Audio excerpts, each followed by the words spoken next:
ये कहानी है सुंदरपुर गांव की, जहां लोग भगवान को याद तो करते थे पर उनकी बात समझते नहीं थे। इस गांव में एक लड़का रहता था, मोहन। उम्र सिर्फ 12 साल, सीधा सा साफ दिल का बच्चा। मोहन सुबह उठकर सबसे पहले मंदिर जाता, फिर स्कूल और शाम को अपने पिताजी के साथ खेतों में मदद करता। मोहन के पिताजी का नाम था रामदास, एक ईमानदार किसान।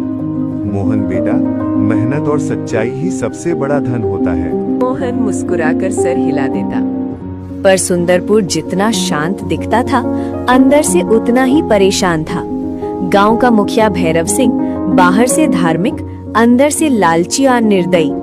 रोज मंदिर में बड़ा तिलक, पर गांव वालों से टैक्स के नाम पर लूट। गरीब किसान परेशान, पर बोलने की हिम्मत किसी में नहीं। जब धर्म सिर्फ दिखावा बन जाए, तब अंधेरा जन्म लेता है। एक दिन मोहन ने देखा, गांव की एक बुढ़िया दादी गौरी मंदिर के बाहर बैठी रो रही थी। मोहन दौड़ कर गया। दादी, आप रो क्यों रही हो? बेटा, मुखिया ने मेरा घर छीन लिया, कहता है मंदिर के लिए जगह चाहिए। मोहन का मन भर आया। उस रात मोहन को नींद नहीं आ रही थी। वो मंदिर के सामने बैठ गया और आंखें बंद कर ली। भगवान, अगर आप सच में हो तो गांव को बचा लो। तभी तेज रोशनी हुई।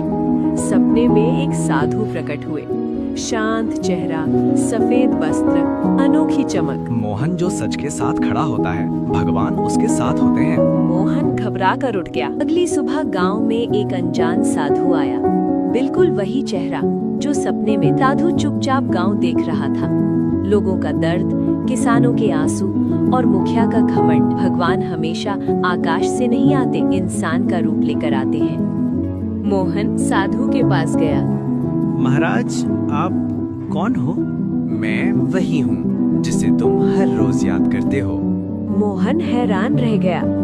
साधु ने मिट्टी उठाई और कहा, इस मिट्टी में सच भी है और पाप भी। फर्क सिर्फ इंसान के कर्म का होता है। साधु जाते जाते बोल गए, कल गांव का सच सबके सामने आएगा, पर याद रखना मोहन, डरना मत। साधु भीड़ में गुम हो गए। मोहन का दिल जोर जोर से धड़क रहा था। ये शुरुआत थी उस दिन की, जब भगवान ने गांव का इम्तिहान लेने का फैसला किया।